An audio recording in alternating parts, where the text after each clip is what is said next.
Hello everyone, DJ here again. Thank you for calling in and thank you for staying with me, if you will stay with me. Do not forget to subscribe to my channel. It doesn't cost you a penny, doesn't cost you a cent, doesn't even cost you a rupee. It's totally free. And if you like this video, please press the like button also. So I'm going to talk today about a government decision, the Labour government of the UK decision to scrap tariffs on all Chinese e-bikes coming into the UK that have been described as a kick in the teeth to British manufacturing of e-bikes. Border taxes were imposed on Chinese e-bikes following Brexit, keeping the UK in line with the EU. But the Business Secretary, Jonathan Reynolds, the new Business Secretary, has accepted the recommendation to lift them, to take them off on non-folding e-bikes as of this Friday just gone, yesterday. The Trade Remedies Authority, the body responsible for reviewing tariffs, said the move allowing cheaper Chinese imports could save consumers £200. But UK companies have called the decision strange, saying it's a blow at the very scary time for this industry.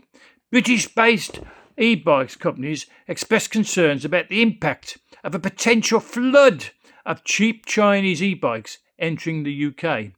James Metcalfe and his brother Lyle run an e-bike company called Volt, and they have a factory in Milton Keynes.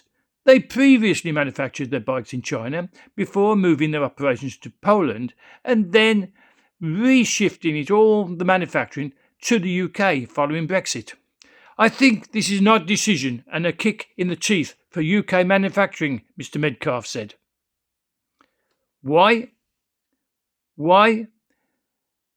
What's the benefit? I don't see any. The government are saying there'll be savings for the UK consumer. But for years we've been pushing for government to put through alternative savings like grants and subsidies for customers. Why not do what everyone else does across Europe? Provide grants and invest in the bike infrastructure in the UK, he added. Metcalfe also questioned why tariffs for folding e-bikes from tariff remain in place. Yes, folks, that's true.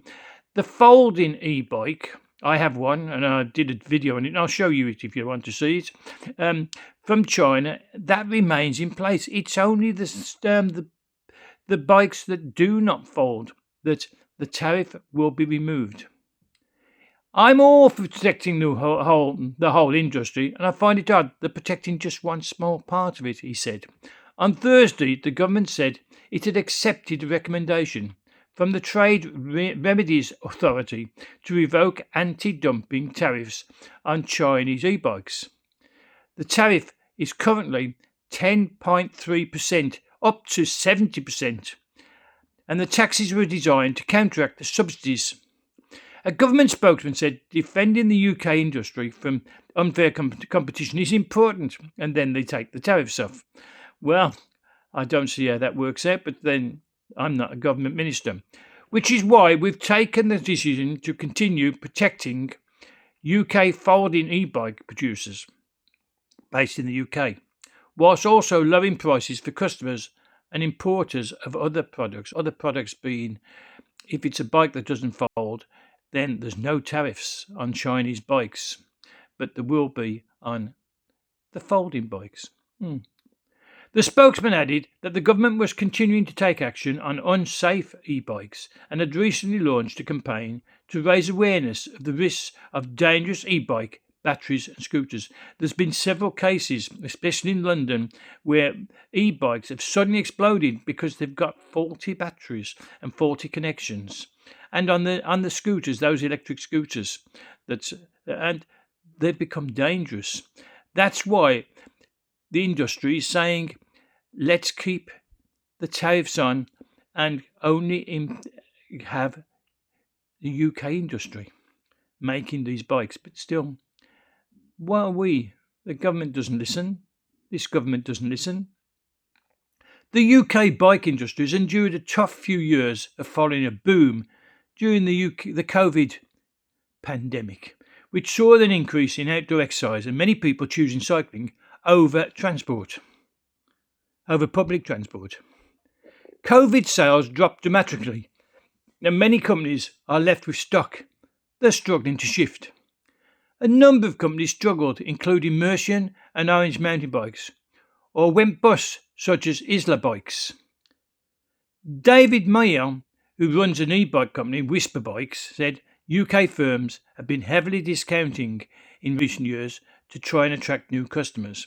He said the latest move by the government, which is described as a very strange decision, would bring a flood of cheaper Chinese imports to an already overstocked market.